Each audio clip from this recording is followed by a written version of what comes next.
I think him and Holycarp are possibly the two best examples of this. Is they play in a way where they kind of like change up the pace of the match, right? All right, and like they kind of like, as Boom like say, having conversations, like they kind of like switch the topic a lot. Oh, and speaking of, you know, players that would switch the topic a lot. Like, look, did you see the intense stare down for 3 seconds there? At the beginning of the match. Yeah. Can Ivy punish Christmas Tree with 2A? That's actually wild if she can. I'm not aware of too much of the mirror, but I do know that Storia is also no slouch, right? Saiyne is a very fierce competitor in his own, but Storia is one of those players that you see very rarely in the tournament scene just because of location, right? But a little hard to get out to events, but you know, online, ducking under the CS it looked like right there, and jumping over mids as well. Wow. That jump B was so well placed there. Oh my god. Exactly. Oh, going just in. barely missed the low grab.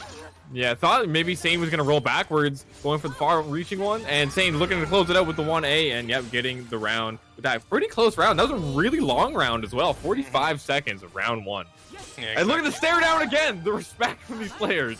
We'll have to see if any. Pretty aware of the character. Yeah, we'll have to see if any of their like tricks can come into play here, right? Yeah, it's one of those things with the mirror match where it's like. It's like, do you know about the cheap stuff, or it's like you kind of just go like this weird, yeah, you both know type thing? Yeah, it's just a constant knowledge check, really, right? But of course, look at this positioning. Like, Storia is clearly at a disadvantage, but Saiyne's still just going in. And it just runs right into the 6A hold. Wow. Oh, Christmas tree. Exactly. A lot of Christmas trees. 'Tis the season, you know? It is very true. It gets the wall splat at max distance, but no follow-up from that position, of course, but as we go for the 2-2-B, gets the clash jump B, just but just out of range of the jump B. Oh, hey, catches Storia, quacking, quack, quack, into the soul attack. This is going to be knockdown into Howling Spirits. Doesn't get the just frame. Wait, he jumped? He jumped? That's counter hit, too. That's going to be big damage. Oh, but he's in the air, so he takes a little bit less. A little bit less, yeah. Wow, but that's going to seal the deal, I'm pretty sure. Yeah, it should. And yeah, even with the damage nerf, still doing 80 damage. That's enough to kill. Yeah, and of course, we're getting a little bit of a choppiness between the two, so the connection's probably not the greatest, but... Yeah, they are on totally different sides of the country. Yeah, exactly. Or, in general, just, you know, that's just a lot of space, right?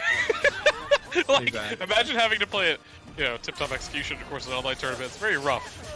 But we'll have to see. Both these players, though, still hitting Calamity Symphonies. Oh, yeah. Oh, and great whiff punish from Saiyne with the 6-6A. Yeah, just... Storia's trying to get one of her own. And, of course, Storia lost the bar for that interaction. She tried to play critical edge. Did you see that whiff on the low grab there? Just, like, went totally off axis for some reason. You know, I feel like with... Oh, my God! The A+B read there from Saiyne. Crazy. And, yeah, huge call-out. But the thing is, too, Ivy has one of those weird hurt boxes, right? Where, like, sometimes when she's blocking, it retracts her backwards, and you know what's not going to retract her backwards? Getting clipped by this ICS. Because it'll be right in front of Saiyne there, going for Oki. Okay, just clips him with the AK. Uh-oh. Have to block this. That's going to be a big punish opportunity, but nothing. Just got pushed. Yeah, the knockback. Her critical edge, they made it -16 in Season 1 in one of the patches. And the knockback on it is so huge that if you're basically not point blank, you probably don't get a punish. Yeah, exactly, because you get pushed just way too far out. And so it's kind of hard to tell, but what's not hard to tell is the damage output in this Calamity Symphony, and that's just going to seal the deal there for Saiyne. Yeah. Exactly, so much damage. And yeah, definitely, you know, Storia had some really good options. Using 2A a little bit more liberally than some of the other Ivies you see. You see some Ivies complaining about just, you know, her 2A not being standard, but it has a lot of range. And it can definitely kind of control space in a way that some players may not be used to, because they don't see the Ivy 2A a lot. So I think it could be a little bit of an underrated move, because again, the range on it is above average than a normal 2A, and it is a little bit slower for sure. But that range is a big factor into Ivy's 2A, right? You have to make use of your character's tools, and of course, it's one of those 2As that's placed there just to catch backstep up close. Right, because a lot of tools typically they serve a purpose, right? Some typical 2As are going to be like, I want to mash out of your pressure, right? Yep. I want to disrespect you right here, or I want to take my turn convincingly. And then you look at Ivy's 2A or like Astaroth 2A or Siegfried 2A, and they're specifically for catching your opponent slipping. at max distance because they're real lows. Yeah, exactly. So you got to be very, very careful. And this stage right here, the desert is not exactly a friendly one for any character in the game, but if you're Ivy and you take a life lead, do you just run away forever in this mirror? Yeah, and they did nerf Ivy's ring out a little bit in season 2, so you're not going to see as many of the crazy, insane reverse ring outs anymore. Right. But she still does have the ability to do it, right? Yeah, exactly. So it's not as threatening as it used to be, but it is still very strong. And of course, what else is strong is this amazing punishment you get from certain ranges. Oh my god. And just ducking the optimal punish of the Calamity Symphony. And even Ivy players can't tech this move. There's no way that counter hit, did it? Okay. Okay, reversal edge. They did change the properties of reversal edge on block in season 2, right? Yeah. So, running right into a 668. Now, reversal edge in season 2, if you get the fully charged or if you parry something with it, even if they block it, you're not nearly as negative, and you do get a bunch of guard damage, and you still get the meter gain. Yeah, and in some instances you're even plus, if I'm not mistaken, depending on how long you've held it. Exactly. So, reversal edge change is making it a little bit more. Did you see her step forward? That was so wild. The reversal edge actually made her walk forward and avoid the grab altogether. Very, very unfortunate there for Saiyne trying to make that hard read, but really good positioning if you're Storia, right?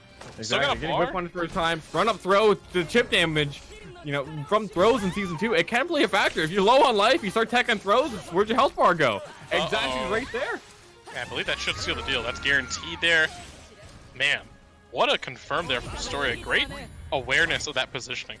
And up 2 games right now. We'll have to see. Oh, getting lethal hit. That's gonna be so much damage. And look at that, into a reset, 50-50, gotta guess right. And staying down just long enough. Maybe Saiyne mistiming Calamity Symphony just a little too early on. Storia able to get out of it, but still amazing soul charge damage and pressure from Saiyne, faking the low. Exactly, and of course, we're still in, early season 2, so we're gonna expect to see a little bit of blubs here and there, but what's not gonna be a blub is that whiff punish there. Yeah, preemptively ducking the CS. Ivy players, no one when you want to CS, they know the opportunities, right? So yeah, not only that, if anyone's gonna know an opportunity for CS, it's Saiyne, right? Exactly. Like, the man who professes run up CS or block CS at all ranges, so we'll have to see. And of course, and look at that. Still gets the hit. That was so That was a reset, unintentional reset. Okay, we'll call it that. Saiyne does play with Enders a lot, so definitely familiar with the unintentional resets. Yeah, The random resets. Yeah, we'll call it that. Totally not tactical in any way, shape, or form. Just out of range on the Calamity Symphony, getting whip punished, and look at that. Oh, this positioning. That was so cheeky. Trying to make something happen, dragging you in. Here's your reward. What do you got? Oh, it reversal edges the CS, not back turning that. So both going for K with them heals. Oh, but they're kind of respecting each other. So okay. Caught him stepping, but didn't realign. That was that move like fully realigned. But all right, that was one of those weird Ivy hitboxes we were talking just out of range on soul attack. Silence, unblockable. Oh my god. And the reversal edge, just the action on it. So much spaghetti right now for me, still. Just whiffing in these awkward positions, but